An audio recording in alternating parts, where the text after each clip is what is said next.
이건 제가 밴드에도 소개를 했지만, 저도 기본적으로 그 학생부 종합전형은 정성평가다라고 얘기를 하는데, 점수화가 되고, 비교가 되고, 그래서 순위를 매길 수 있고, 어떻게 보면 그런 의미에서는 좀 정량평가적이다. 이렇게 볼 수 있는 부분들이 있어요. 그래서 이제 교육과정에서 보게 되는 역량, 6대 역량이라고 하는 게 자기관리 역량, 지식정보 처리 역량, 창의 육감 역량이라고 하거든요. 그 학생부 종합전형에서 창의성을 본다라고 얘기하지만 자기관리, 지식정보 처리 역량을 보고 우리가 자기관리를 갖다가 자기주도성, 성실성, 또 뭐 이렇게 비교를 하기도 하고 그래요. 그래서 아무래도 이제 교과 내신 쪽에서 성취도 쪽에서는 창의 역량이라는 것이 많이 나올 수가 없겠죠. 세특에서 뭐 창의력이라는 게 좀 많이 나올 수는 있겠죠. 진로 역량 쪽에서도 창의력이라는 게 그렇게 많이 나오지는 않고 이거는 이제 지식 정보 처리 역량, 배운 걸 어떻게 수직적, 수평적으로 연계 융합 확장을 했느냐 이렇게 본다는 거예요. 그래서 그걸 갖다가 이제 담임교사는 수학교과교사는 뭐 과학교사는 동아리 교사는 이렇게 교사들별로 서로 다른 관찰자들이 서술한 역량을 비교화하는 형태로 해서 점수를 매길 수 있다라고 얘기를 하는데 에리카가 대표적으로 키워드 추출 방식으로 평가를 했거든요. 이 키워드 추출 방식은 이번에 중앙대학교 설명회장 모두의 학종에서 나왔던 거였죠. 중앙대학교가 제시하는 키워드 리스트가 있는데 이 중에서 6가지의 키워드를 잘 골라서 해보세요라고 하는데 한양대 에리카 같은 경우에는 학생이 고르는 게 아니고요. 어, AI 기반으로 해갖고 이 학생을 대표적으로 표현할 수 있는 키워드가 이렇게 6가지입니다. 그럼 그거에 맞춰진 걸로 해서 평가를 하게끔 했습니다. 이런 식입니다. 차별화된 도전, 새로운 문제풀이 시도, 창의 아이디어 동아리. 그래서 이제 창의적 사고 역량이 어떻게 나오게 되느냐. 여러 가지 키워드에서 이런 키워드들을 찾아서 이런 키워드들이 이제 마킹이 되는 건데 이게 많은 학생들도 있고 적은 학생들도 있겠죠. 그래서 그렇게 봐서 이제 창의적 사고 역량을 평가를 한다. 뭐 이렇게 봐야 될 것 같아요. 즉 지식정보 처리에 관계된 부분들도 그렇게 될 수 있고요. 자기관리, 성실성에 관계된 것도 그렇게 봐야 된다. 이렇게 보는 거예요. 그런데 이제 어쨌든 이런 창의성이 있니 뭐 성장성, 잠재 능력보다 우선 먼저 기본이 되어지는 것은 기초학원. 그래서 이게 그 학생부 종합 가이딩에서 많이 쓰고 있는 표현은 아닌데 순차성이에요. 순차적으로 평가를 한다. 이렇게 보는 거고 지금 뭐 탐구 과목 같은 경우에는 과탐을 완에 듣고 그다음에 투를 들어야 된다는 위계성 얘기는 하잖아요. 근데 그게 기초 학업 역량과 심층 학업 역량에서도 순차성, 위계성을 지켜야 된다. 이렇게 봐야 된다.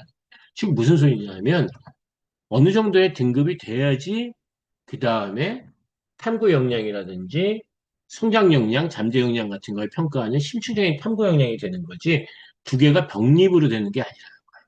그러니까 기초 학업 역량이 충족되어져 있는 경우에 순차적으로 심화 탐구 역량에 해당되어지는 탐구 역량도 평가를 한다. 이렇게 봐야 될 거고, 요건 이제 대학의 그레이드가 어디가 되냐에 따라서 좀 다르게 되는 부분들이 있겠죠. 그러니까 이건데 성균관대학교 학생부 종합전형에서는 심층 학업 역량, 탐구 역량을 평가하기 전에 기초 학업 역량으로서의 내신이 너무 나쁘기 때문에 그냥 그 상태에서 평가가 종료되어져 버릴 경우가 나오는데, 요게 국민대학교로 가게 되면 기초 학업 역량 쪽에서 그다지 문제가 되지 않는 내신을 평가를 할 수 있어서 한 2.8에서 3등급이 되겠죠. 그 정도가 돼서 심층 학업 역량, 탐구 역량을 평가하는 형태가 되어진다. 이렇게 보여질 수 있는 부분들도 있을 것 같아요. 그래서 내가 이제 어느 쪽그 그룹에 있느냐에 따라서 좀 달라지는 부분들이 있다. 이렇게 이해를 하셔야 될 것 같아요. 그러니까 예컨대 뭐 고려대학교 같은 경우에는 지금 그 우리 꼬리표로 다양하게 설명을 한 게 있잖아요. 그런 거 잠깐 볼까요?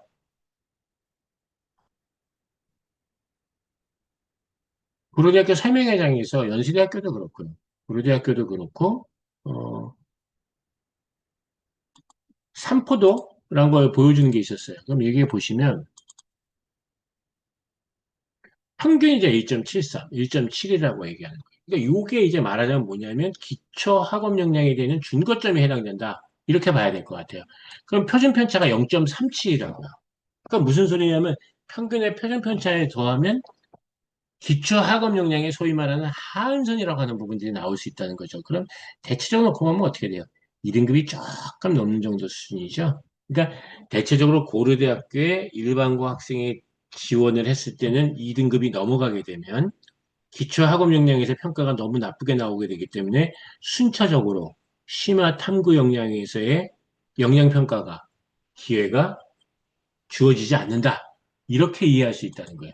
근데 이게 뭐 대학이 바뀌어서 경희대학교가 된다. 그럼 어떻게 되겠어요? 기초 학업 역량에 대한 레인지가 조금 올라갈 거 아니에요. 그렇게 되니까 어떻게 돼요? 그쪽에서는 좀 더 이제 탐구 학업 역량에 대해서 평가할 수 있다. 그러니까 병렬적으로, 종합적으로 한꺼번에 본다. 그렇게 볼 수도 있지만 순차적인 부분들이 있다. 마치 피라미드에 쌓아 올리는 것 같은 방식이요. 이렇게요. 기초 학업 역량이 있고 그 위에 심차 학업 역량이 있어서 서로 독립적이지 않고 기초가 탄탄해야지 그 상황에서 어떻게 상호작용을 하고 있는지에 대한 것들을 본다. 우리가 이제 수직적 역량 평가라고 1학년 때 배웠던 과목이 2학년 때 어떻게 세특에서 성적에서 발휘가 되고 있는지를 갖다가 다시 평가를 하잖아요.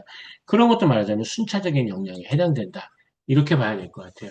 우리가 이제 뭐 심층 학업 역량을 대표적으로 이제 뭐 탐구력, 뭐 문제 해결 능력 이렇게 얘기를 하는데 순차적이라는 얘기는 뭐냐면 맥락적 깊이라는 제가 표현을 그렇게 쓸 수 있을 것 같아요. 그러니까 어디서 출발했냐는 거예요.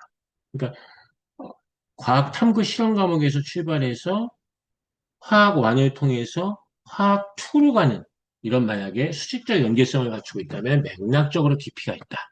이렇게 이야기를 할 수 있다는 거예요. 그러니까 어떤 과목에 이렇게 맥락적으로 좀 깊이가 있어지는 건 주로 이제 자연계열 쪽에서 이제 물리 화학 쪽에서 좀 그런 걸 보고 있고요. 생물이라는 과목이 좀 이 계속 수직적으로 올라가기보다는 좀 병렬적인 과목이 이제 해당되어지는 부분들이 있어 갖고요. 물리 화학 쪽이 좀 중요하기보다 이렇게 봐야 되는 거 비판적 사고라는 건 이게 또 병렬적인 과목들한테서 좀 많이 적용이 되어져요. 그러니까 사회문화 같은 것은 그 우리가 통합사회에서 배웠던 거, 사회문제 탐구에서 배웠던 거, 사회문화에서 배웠던 거, 이 세 가지가 수직적으로 연계성을 갖고 있다기보다는 비판적으로, 횡적으로 좀 관점이 어떻게 이렇게 다각화되어지냐, 이렇게 찾아볼 수 있는 부분들이 있거든요. 그러니까 우리가 뭐 통합사회에서 배웠던 문제의식이라는 것이 사회문화에서 어떤 키워드 개념이 들어오게 되면 그것 통해서 또 좀 다른 관점이 들어오게 되고 그런 관점을 또 발전시켜서 사회문제 탐구에서 어떻게 한다. 이렇게 되어질 수 있는 부분이 있고. 예, 그러니까 이런 비판적 사고라고 하는 부분들은 아무래도 좀 문과 쪽에서 좀 평가할 때 많이 보는 거고, 맥락적 깊이라는 건 이과 쪽에서 평가할 때 이렇게 보는 거고, 결국은 고등학교 학생부에서는 어떻게 해결했다? 내가 분명히 어떤 전문 교과를 배웠다? 이런 식의 탐구력, 문제 해결 능력에 대한 것을 강조하기보다는 최근의 트렌드는 어떻게 문제의식을 갖게 되었는가?